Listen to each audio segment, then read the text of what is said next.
Music by सुगम राजा। वाह रे भैया भोंसरी वाला वाह बहुत अच्छा।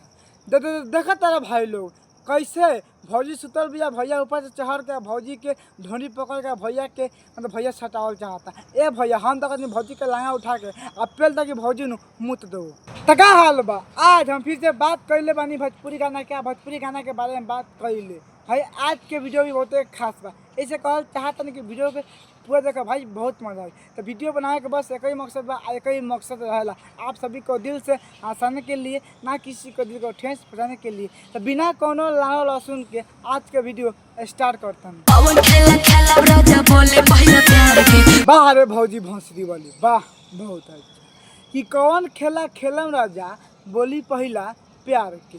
ए भौजी हम नु पेला पेली करम, पहले पेला पेली कर बाद में बातचीत लाना लहसुन हो वैसे कोनो दिक्कत ना रहे। लेकिन पहले हमरा के पेल ले मुठ मार लेनु, बाद में खड़े ना होई आता हम पेल ना पान। वैसे कहल चाहता नहीं प्यार के पहला खेला हम पेला पान। भौजी अभी ना कहनी है कि पेला पाली वाला हाँ हमें वही पसंद है, हम वही खेलबा। हाँ कथी का है कि हम बहुत दिन से मुठ मार मार के जियान हो गल बानी। आप पहले चाहता नहीं हम पेल लेके तो पहले पेलम और बाद में कुछ हो।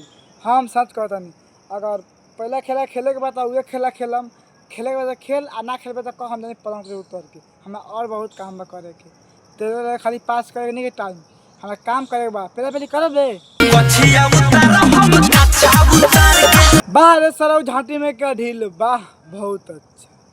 कि कछिया उतारा हम कच्छा उतार के ई भैया भोंसरी वाला के पहला खेल बा। अब सुना हम कहनी पेला पेली करम तो कच्छा तुरंतु खेलता। अरे भौजी ए भैया के बात में मत आओ, पहले हमारे पेल ले तो बाद में सारा के बात सुनी। आ झाँट ना छिलब तारा बहनी के गाड़ी में बिस्कोपरा पेलो सुन तारा कच्छा उतार के कछिया उतार के खेला खेलो। ये कौन खेला यार हमारे समझ में आता नहीं कि खेला कौन बा।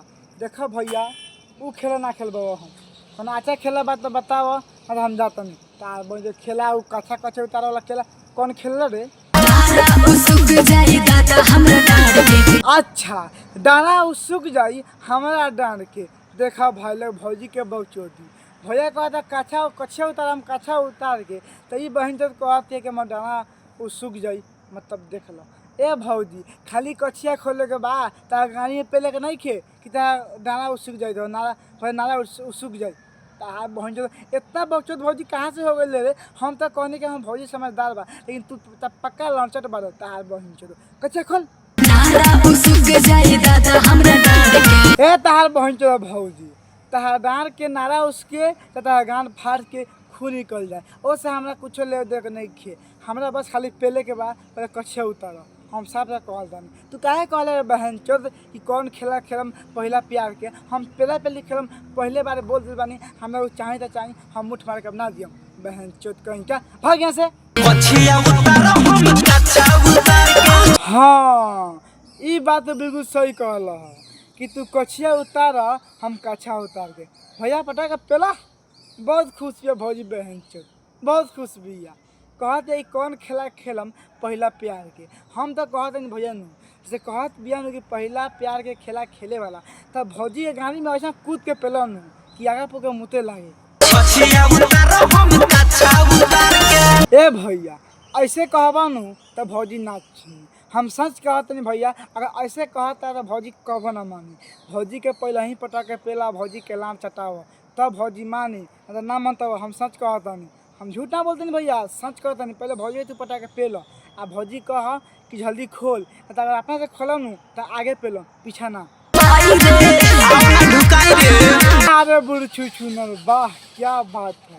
देखत तारा कहती आई माई रे तो कहती आव ना घुसाई रे कहता भैया आव ना घुसाई रे क्या बात है। आजकल बहन जो कुछ भी यार भौजी कह रही है आह माई तो कहती आई कहता सारा आव ना घुसाई रे। तहार बहिन चोदो भैया ज़्यादा घुसाए के मन बा का चाहता हम पटा के तेल दी। जब हम चुप नहीं रहता नहीं तो बीच में बहुत जरूरी बा सार भौजी के छोड़म आ तहरे के पटा के पेल पेला के बाद मुँह में गिरा दी हम।